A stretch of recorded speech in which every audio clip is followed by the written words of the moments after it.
हमारा पहला अध्याय यानी कि पहली कहानी जो है उसका नाम है बातचीत, और बातचीत को लिखने वाले हैं बालकृष्ण भट्ट। बातचीत को लिखने वाले हैं बालकृष्ण भट्ट। अब इसको याद कैसे करेंगे? देखिए, वक्त तो है नहीं, समय की कमी है, और इसमें जो है अगर हम उसको ऐसे रखते जाएंगे ना तो हो सकता है कि भूल जाए। तो इसको कुछ ट्रिक की सहायता से जो है ना याद करने की कोशिश करें, तो उसी ट्रिक को आप याद रखिएगा। देखिए, बातचीत बालकृष्ण भट्ट कैसे याद करोगे? ट्रिक है कि बातचीत भट्ट से शुरू हो गई। बातचीत भट्ट से शुरू हो गई, जैसा कि आप लोग जानते हैं ना, कहते हो देखो जी, बातचीत जो है अचानक से शुरू हो गई, बातचीत भट्ट से शुरू हो गई। कहीं जाते हो और बातचीत जो है अचानक से शुरू हो जाती है, दूसरे को क्या कहते हो आप? बातचीत भट्ट से शुरू हो गई। तो इस प्रकार से आपको बातचीत कहानी के लेखक का नाम याद। बातचीत भट्ट से शुरू हो गई, बातचीत से बातचीत, और भट्ट से बालकृष्ण भट्ट। जैसे ही परीक्षा में आपको दिख जाए कहीं भी भट्ट, तो आप जो है लगा लीजिएगा बातचीत। क्या लगा लीजिएगा? बातचीत। अब देखिए, दूसरी कहानी है उसने कहा था, और इसके रचयिता है चंद्रधर शर्मा गुलेरी। चंद्रधर शर्मा गुलेरी। अब इसको कैसे याद करेंगे? इसको कैसे याद करेंगे? देखो, उसने कहा, उसने कहा, ओ गुलेरी शर्मा रही है क्या? उसने कहा, ओ गुलेरी शर्मा रही है क्या? ऐसा होता है ना, किसी को कहते हो शर्मा रही हो क्या, तो वैसे ही उसने कहा। देखो, गुलेरी नाम जो है कुछ कुछ लड़कियों जैसा लग रहा है, ऐसा लग रहा है कि लड़की का नाम है। हालांकि ये लड़की तो नहीं है, लेकिन गुलेरी नाम से, गुलेरी से क्या लग रहा है? किसी लड़की का नाम। तो हम इसको कैसे याद कर लेंगे? उसने कहा मतलब किसी ने कहा, ओ गुलेरी शर्मा रही है क्या? उसने कहा, ओ गुलेरी शर्मा रही है क्या? तो उसने कहा से आप क्या याद कर लेंगे? उसने कहा था, और गुलेरी शर्मा, तो गुलेरी शर्मा, चंद्रधर शर्मा गुलेरी, गुलेरी शर्मा आप याद रख लोगे। बस एग्जाम में तो ऑप्शंस होते हैं ना, वहां पे आराम से मार सकते हो आप। तीसरा देखिए, तीसरी कहानी है संपूर्ण क्रांति। संपूर्ण क्रांति, और इसको लिखने वाले हैं जयप्रकाश नारायण। अब इसको कैसे याद करोगे? हालांकि देखिए, मेरे ख्याल से अगर आप लोगों ने बचपन में कभी नारा लगाया होगा, जैसे अभी 26 जनवरी, तो नारा लगाने के समय आप लोग जो है संपूर्ण क्रांति ये सब जो है जरूर बोलते होंगे। लेकिन है, चलिए अभी याद करते हैं। संपूर्ण क्रांति तभी होगी जब सबकी जय होगी। दोस्तों, क्रांति का मतलब होता है बदलाव। क्रांति का मतलब होता है बदलाव, और संपूर्ण का मतलब होता है पूरी तरीके से। तो पूर्ण बदलाव तभी होगी जब, हालांकि बदलाव तो पुल्लिंग है लेकिन क्रांति स्त्रीलिंग है, तो संपूर्ण क्रांति तभी होगी जब सबकी जय होगी। जय का मतलब क्या होता है? विजय, जीत। तो संपूर्ण क्रांति भारत में कब होगी? जब सबकी जीत होगी, किसी की हार नहीं होगी, सब जीतेगा। संपूर्ण क्रांति तभी होगी जब सबकी जय होगी। तो जय से आप क्या याद कर लोगे जी? जयप्रकाश नारायण। जय से जयप्रकाश नारायण, तो संपूर्ण क्रांति जयप्रकाश नारायण। अब देखो, 4 नंबर पर लिखा हुआ है अर्धनारीश्वर। अर्धनारीश्वर, और इसको लिखने वाले का नाम है रामधारी सिंह दिनकर। दोस्तों, रामधारी सिंह दिनकर का नाम तो आप लोगों ने जरूर सुना होगा, अपने बिहार के हैं, थे अपने बिहार के थे। सिमरिया, आप लोग सिमरिया का नाम भी जानते होंगे, सिमरिया के लिए सिमरिया जानते होंगे आप लोग। तो उससे जस्ट पहले जो है एक छोटा सा हॉल्ट आता है, इसका भी नाम होता है दिनकर ग्राम। दिनकर ग्राम उनके नाम से वो स्टेशन बना हुआ है, वहीं इनका जन्म हुआ था। ये बेगूसराय के थे। अभी तो हालांकि हम लोगों को केवल नाम याद करना है। तो नाम कैसे याद करोगे? अर्धनारी रामधारी। अर्धनारी रामधारी, भाई 2 बार मेरे साथ बोलो, वैसे ही याद हो जाएगा। अर्धनारी रामधारी, देखो इतना बढ़िया स्पेल लग रहा है बोलने में, अर्धनारी रामधारी। अर्धनारी रामधारी याद हो जाएगा। अर्धनारी से अर्धनारीश्वर,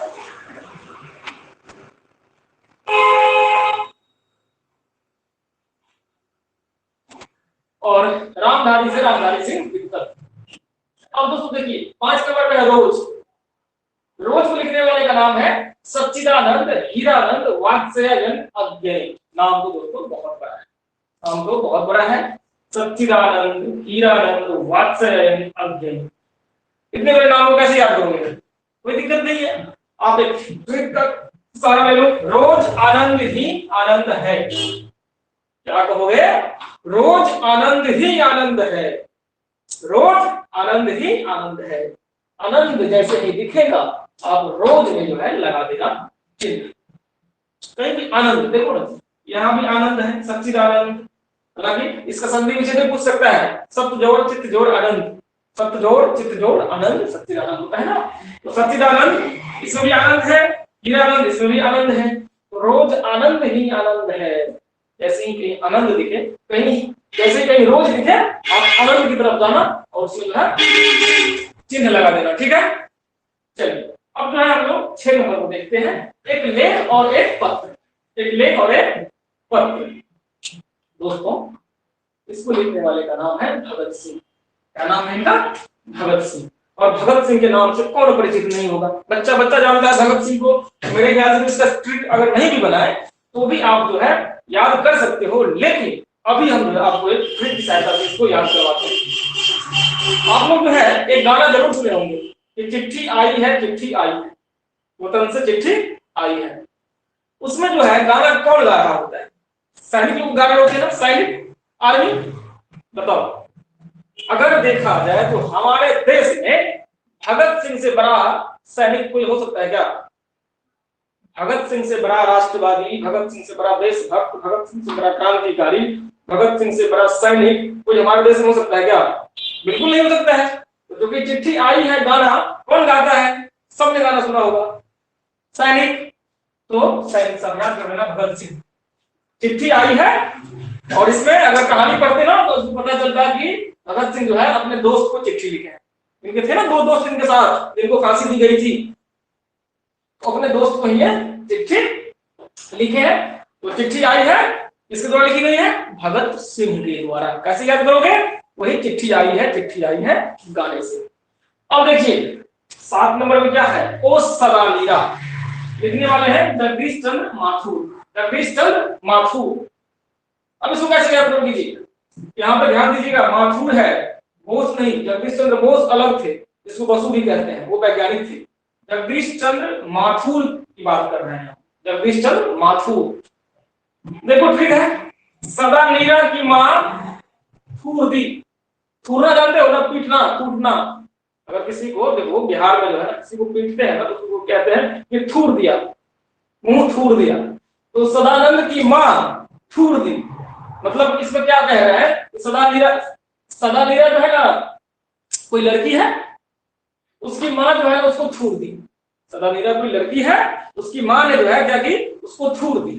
तो आप ऐसे याद करो ना, सदा नीरा की माँ थूर दी, सदा नीरा की माँ थूर दी। थूरना का मतलब कूटना, पीटना। तो सदा नीरा की माँ थूर दी। क्लियर हो गया? चलिए अब देखो 8 नंबर पे सिपाही की माँ। सिपाही की माँ, बताओ जी, माँ, माँ शब्द जब आप बोलते हो तो हिंदुस्तान में, भारत में जो है माँ के साथ किसका संबंध होता है? सबसे ज्यादा फेमस, जाहिर सी बात है, कृष्ण का। यशोदा और कृष्ण का। यशोदा और कृष्ण की कहानी तो जानते ही होंगे ना।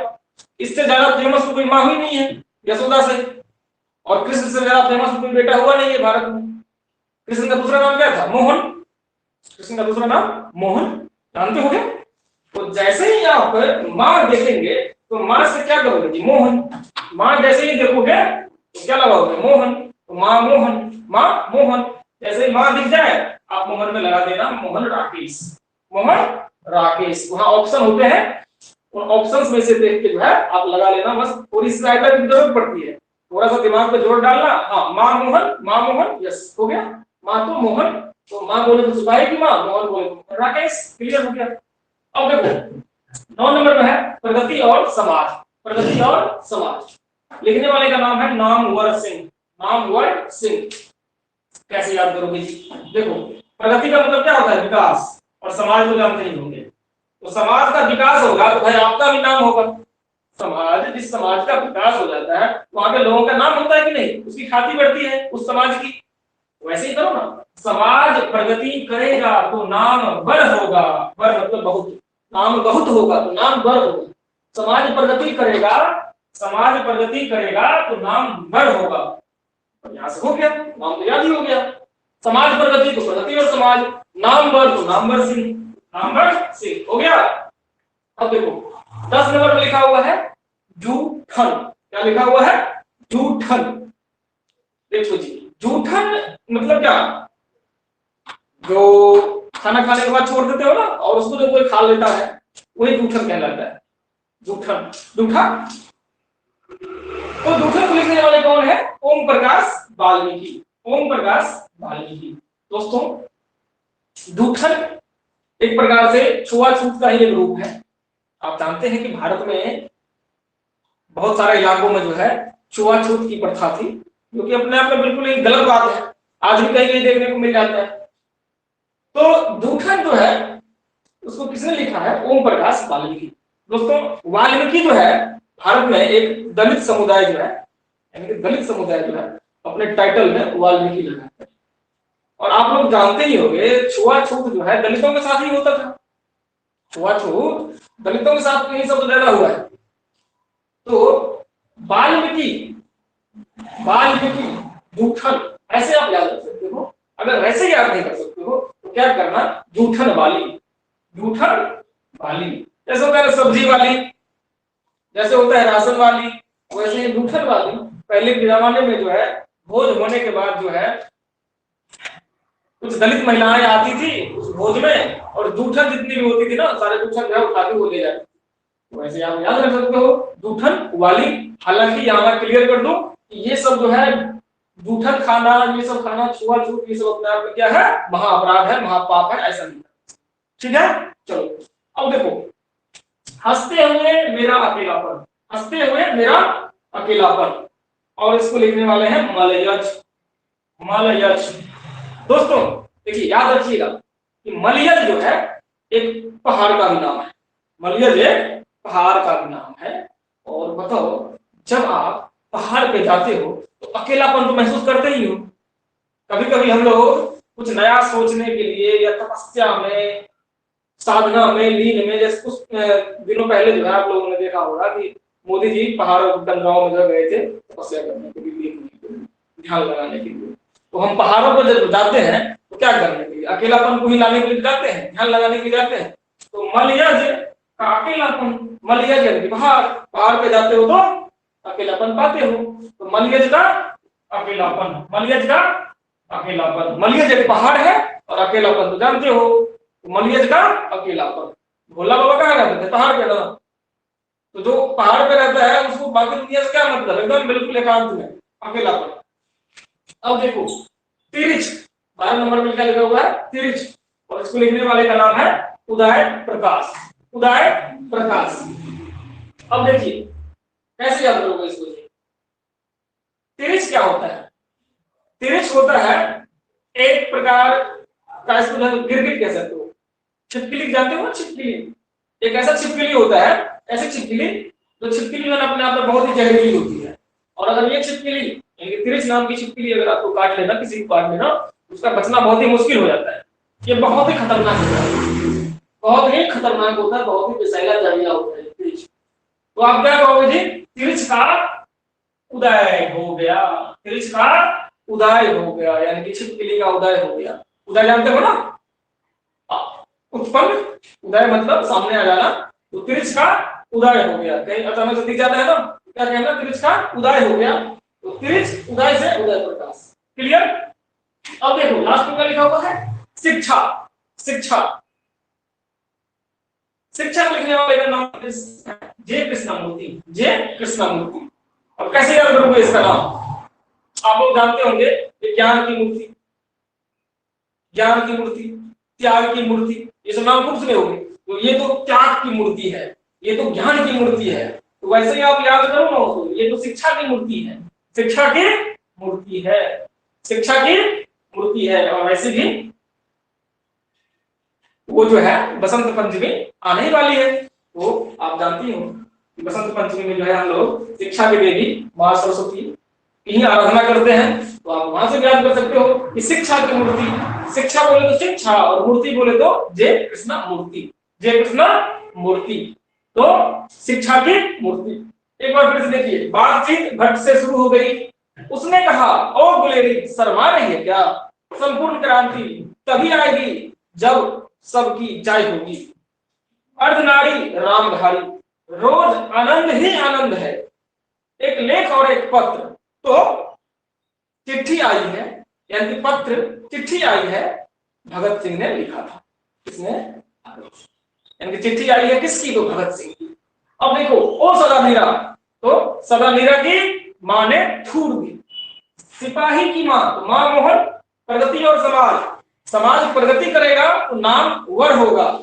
जूठन वाली, वाली से वाल्मीकि, हंसते हुए मेरा अकेलापन, तो मलयज का अकेलापन, तिरछ का उदय हो गया, और शिक्षा की मूर्ति। तो दोस्तों, इस प्रकार से हमने 10 से 12 मिनट की वीडियो में 5 नंबर जो है खुद के लिए सुरक्षित कर लिया है। मेरे ख्याल से आप लोग ये जो छोटा सा जो वीडियो है इसको बढ़िया से देखिएगा, ध्यान से सुनिएगा और इसका लाभ उठाइएगा। तो चलिए दोस्तों, इन्हीं सब बातों के साथ जो है हम आपसे विदा लेते हैं, और जाने से पहले एक छोटा सा रिक्वेस्ट करना चाहेंगे कि अगर आप लोग इस चैनल पर नए हैं तो कृपया से सब्सक्राइब अवश्य कर लें।